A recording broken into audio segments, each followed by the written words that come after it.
Mi nombre es Sebastián Marroquín, soy arquitecto, diseñador industrial, padre de familia, escritor, conferencista.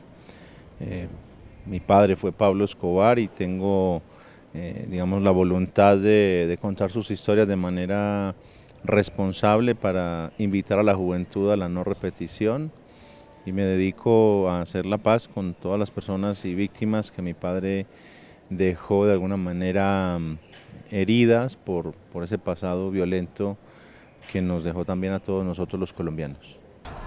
Me llamo Jorge Lara, soy productor audiovisual, llevo 9 años en Colombia y 10 años trabajando por la paz. Paralelamente me desempeño como realizador, productor audiovisual y trabajo pues con varios países de los que estuvieron en mi exilio. Pasamos varios años de la vida en exilio tras el asesinato de mi padre y pues eso nos abrió bastante la visión frente a las otras culturas. Hoy en día pues aprovecho eso y lo utilizo en mi día a día. Bueno, el apellido me afectó a tal punto de que tuve que cambiármelo. No renuncié a los afectos, pero sí renuncié al apellido porque mi libertad estaba limitada. No podía salir del país. No porque hubiera alguna orden judicial que lo impida, sino porque había un prejuicio y una discriminación que hacía que las aerolíneas no nos quisieran vender pasajes, y eso pues nos obligó, después de agotar todas las instancias internacionales, a cambiar el nombre porque no era posible tener una vida con ese apellido. Por eso lo cambiamos legalmente en nuestro país y al día siguiente pudimos comprar pasajes y escapar de esta violencia que nos estaba por atrapar acá en Colombia. El apellido hoy en día te cierra muchas puertas, te cierra puertas porque la gente por desconocimiento de la historia piensa que uno recibe un cheque mensualmente por llevar un apellido, cuando no es así, al contrario, a veces por entrar en una simple entidad del Estado te miran 20 veces y se preguntan si te lo mereces o si es por el simple apellido que te van a dar el trabajo. Y en lo privado es lo mismo, en lo privado te miran de lado pensando que no lo necesitas por tener un apellido, entonces la gente pensaría que es como algo que te facilita la vida, pero al contrario, te pone más barreras y es muy complicado a veces seguir creciendo debajo de una sombra tan grande. Yo no solamente creo en las segundas oportunidades, yo he tenido segundas oportunidades, me las han dado. La vida mía me la salvó el cartel de Cali después de que la tuvo en sus manos, y corrió un tremendo riesgo el haberme dejado con vida porque no sabían qué decisiones iba yo a tomar después, para mí, para ellos, para el país. Sin embargo, me dieron esa oportunidad y yo siempre voy a ser amigo de las segundas oportunidades. Todos nos las merecemos y tenemos que sentir la responsabilidad también de darlas a otros, a terceros, aunque no nos guste, aunque pensamos que sea injusto, pero lo necesitamos porque todos en esta sociedad nos debemos eso. Total, totalmente. Las segundas oportunidades no solo deben ser obligatorias de cierto modo, pero el ser humano aprende de sus errores y es a través de esos errores que uno ya va sacando experiencia y la experiencia te permite a su vez tomar mejores decisiones el día de mañana. Bueno, la experiencia que yo he tenido en materia del perdón, de la reconciliación y de los diálogos con las víctimas ha sido muy esperanzadora, muy sanadora también. Para mí el perdón no tiene que vincularse con el olvido. Perdonar no significa olvidar.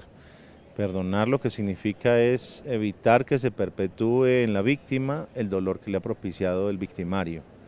Y desde ese lugar, cuando se genera un proceso genuino, respetuoso de perdón, la víctima también siente que se libera a sí misma del odio que albergaba en su corazón y que también la hubiera podido enfermar si lo preservaba durante mucho tiempo. Es evacuar todo eso, tú tienes que evacuar esa rabia. Yo desde pequeño pues la rabia la fui cultivando frente a la injusticia de que asesinan a tu padre y además tienes que salir del país porque estás amenazado de muerte. Eso se convierte en una rabia que vas cargando. A los 12 años yo intento cobrar venganza asesinando al hijo de Pablo Escobar. Gracias a Dios no salió, porque si no pues no estaría aquí contando. Y terminamos a los 16 años ya frente al asesinato de Pablo Escobar. Y frente al asesinato de Pablo Escobar yo quiero festejar eso y mi madre es la que me dice que no es el momento de festejar nada, que no somos quienes para festejar la muerte de nadie, que Pablo Escobar merecía cárcel. Entonces, a partir de ese discurso de mi madre es donde también entiendo que no podemos pedir justicia a través de la sangre.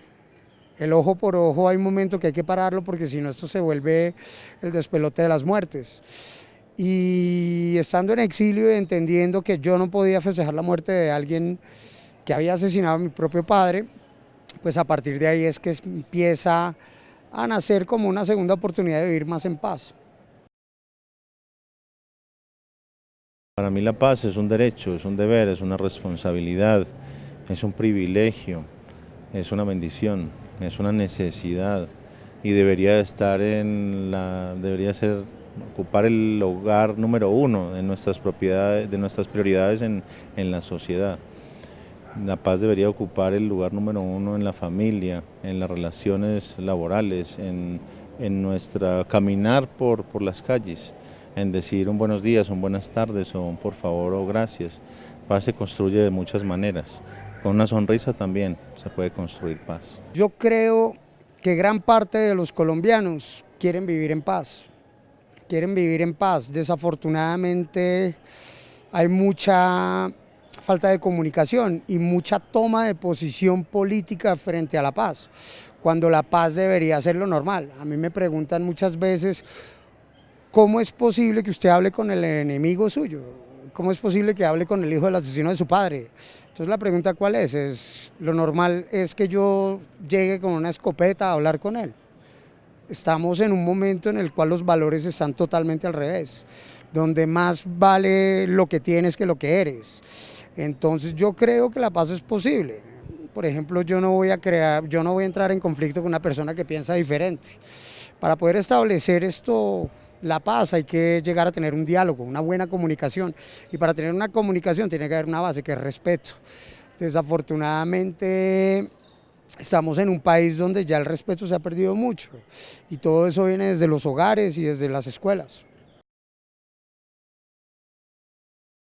Yo creo en la paz en mi país porque he podido hacer la paz con personas y con enemigos de mi padre y con gente que lleva adelante un dolor muy fuerte, que sufrió una violencia atroz, inconmensurable, y que aún así está dispuesta a perdonar y que aún así está dispuesta a pasar la página y aún a pesar de todos esos dolores y esa tremenda carga, están dispuestos a seguir adelante porque saben y sabemos todos que lo único que nos puede librar a nosotros los colombianos es el compromiso en el día a día por la paz.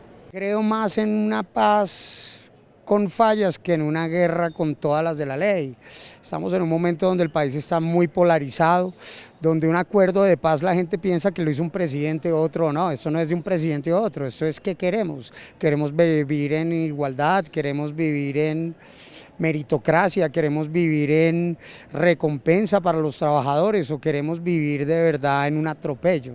La verdadera paz empieza por ahí, dándole la misma igualdad a todo el mundo, la tranquilidad de poder salir adelante y tener pues normas y leyes que son iguales ante todos. La verdadera paz empieza por una democracia real, donde no hay injusticias. Entonces hay que reforzar realmente todas las instituciones a las cuales y en las cuales y frente a las cuales los colombianos tienen que ser iguales.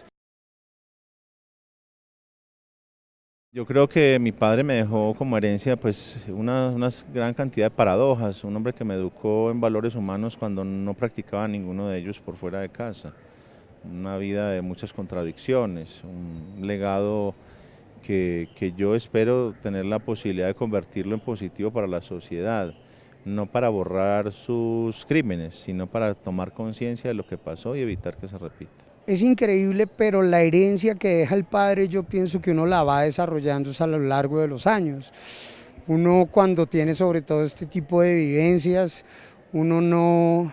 Yo creo que es muy complicado saber lo que va a hacer el pelado desde pequeño. Rodrigo ya tenía claro, mi hermano mayor, que iba a ser político, pero a lo largo del tiempo y a medida que va avanzando uno se da cuenta que el ADN va brotando y que uno no puede rechazar el ADN. Uno dice, pues Antes corrupto, no, antes muerto que corrupto. ¿Qué quiere decir? Que uno se da cuenta que la potencia de las denuncias de Lara Bonilla hoy en día van apareciendo. El hecho de decir que hay mucha injusticia, mucha desigualdad, ir a visitar las cárceles. Me acuerdo, por ejemplo, la primera cárcel que visité, yo tenía 5 años. Mi papá, ministro de Justicia, nos llevó. Y hoy, 40 años después, soy yo el que está haciendo estas mismas visitas a las cárceles. Entonces la herencia termina siendo, bueno, un apellido muy grande, el cual hay que honrar de cierto modo, pero en la parte ya herencia de la persona, yo diría, es la preocupación por esa desigualdad que vemos tan latente todos los días. Todos los pendientes con mi padre se los dije de frente, en la cara y en vida, que no me gustaban sus bombas, sus violencias, sus secuestros, sus asesinatos. Nunca estuve a favor de eso. Más que rencor es decepción. Es la decepción de ver que después de 35 años la muerte del ministro Rodrigo Lara Bonilla sigue totalmente impune. Es un caso que sigue abierto, que ha sido llevado de corredor en la fiscalía y que no ha dado respuestas reales. Que 35 años después Rodrigo Lara Bonilla sigue estando fuera de la ley de víctimas. Cuando la ley de víctimas es firmada en 2009, es retroactiva hasta 1985. Pero como a Lara lo asesinan en el 84, no hace parte de la ley de víctimas. Entonces no es un rencor, pero es como una decepción de ver que a un ministro de semejante talla, que es el que destapó la infiltración de la mafia en el fútbol, en los negocios, en el deporte y en la política colombiana, siga ahí como si nada. Tú vas a la 127, que es la avenida Rodrigo Lara Bonilla, y la mitad de Bogotá no lo sabe. Y el monumento que tiene hoy en día parece un basurero. Entonces cuando tú comparas la tumba de Pablo Escobar con la tumba de don Rodrigo Lara Bonilla, puedes entender que hay mucha decepción frente al interés que le pone el Estado, pues a sus mártires y héroes que deberían ser el ejemplo para este país y sus futuras generaciones.